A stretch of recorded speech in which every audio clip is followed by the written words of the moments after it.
Hello and welcome to the New Normal with Steve Benaquist. I'm New Normal and this is the Steve Benaquist.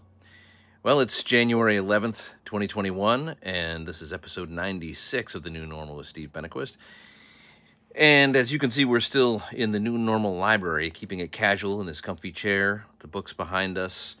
We are not in the studio. I am not wearing a suit and tie because we are still living in rather chaotic times. The new normal, which we seek to present to you or help guide you through, that we're all living through, and or even sometimes what I specifically, very specifically, am going through, and you from your letters.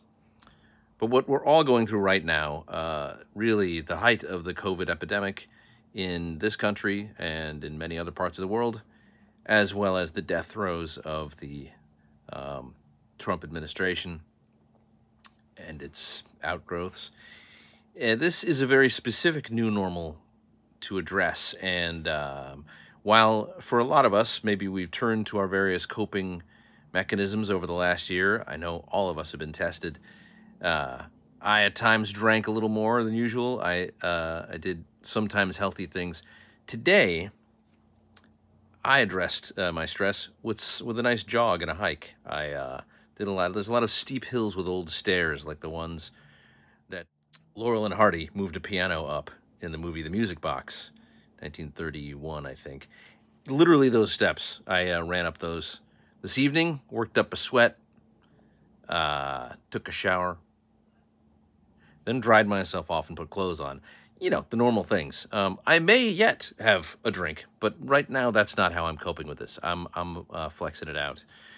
I hope you're doing things that are helping you feel better. But your personal coping is perhaps not the most important thing right now, because we all know what happened last Wednesday, the 6th, when Congress met to certify the Electoral College votes, and Trump supporters, at his urging, stormed the U.S. Capitol. And there is right now a debate that perhaps viewers of Fox, OANN, the Sinclair Network, Breitbart, all that, are not even hearing. All they're hearing is how those were actually Antifa pretending to be Trump supporters to make them look bad.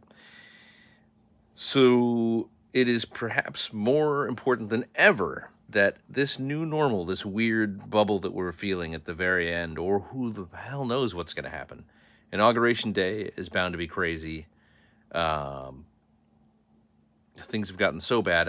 I think the fact that there is serious discussion, even among Republican office holders, about the removal of Trump. The voters, there's already plenty. There's a majority of Americans who want to see Trump gone.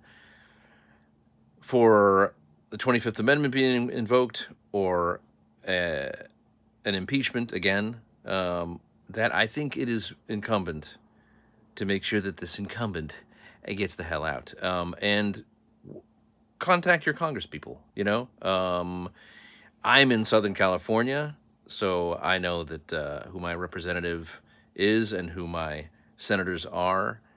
And I did contact them. I called up Adam Schiff, represents me in the U.S. Congress. And his number's right there. You go to, let's see, what? You go to house.gov, and you can just look it up. I mean, I found this by Googling. And there's his phone number, and amazingly, I got through to him directly. I actually spoke to Adam Schiff, and it was kind of weird because, I mean, he was there really front and center in the first impeachments around, you know, a little over a year ago. But he was kind of resistant. He said, I'm out. I'm done. All right? No, I'm not going to jeopardize my political future, Benaquist. And I was amazed he pronounced my name right away. But, you know, I've lived here a while, so maybe he's been to one of my shows or seen a video. So he was resistant, but maybe your congressperson will be more responsive. Maybe wherever you are. You might be in Alabama. You might be in Tennessee.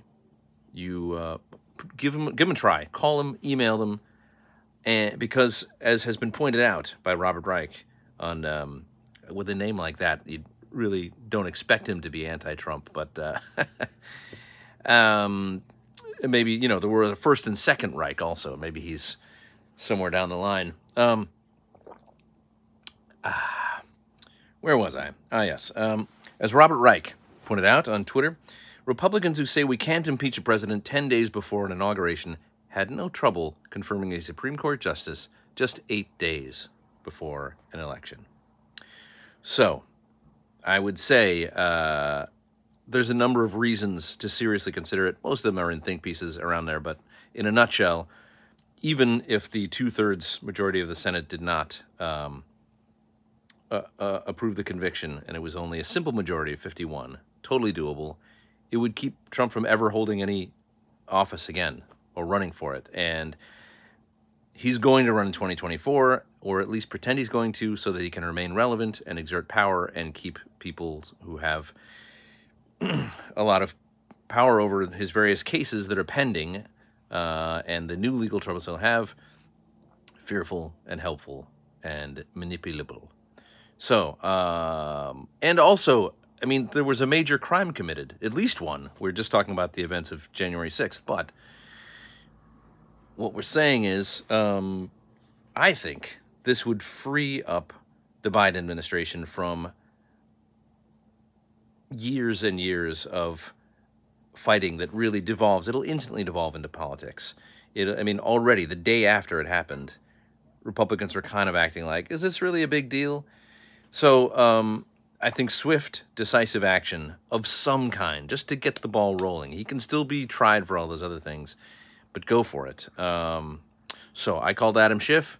He was no help, but maybe your congressperson will be. I know who my senators are. You know, everyone has two. I got Dianne Feinstein and, for the moment, Kamala Harris. They both, you know, they're on it. I think they're okay with impeaching Donald Trump. And you know what? The 25th Amendment could be invoked. Mike Pence has already shown he has enough awareness of how the law works that he didn't give in to Trump's crazy demand to deny the Electoral College votes. And the word is he is considering the 25th Amendment. Why not call him or email him? That's another thing you can find online.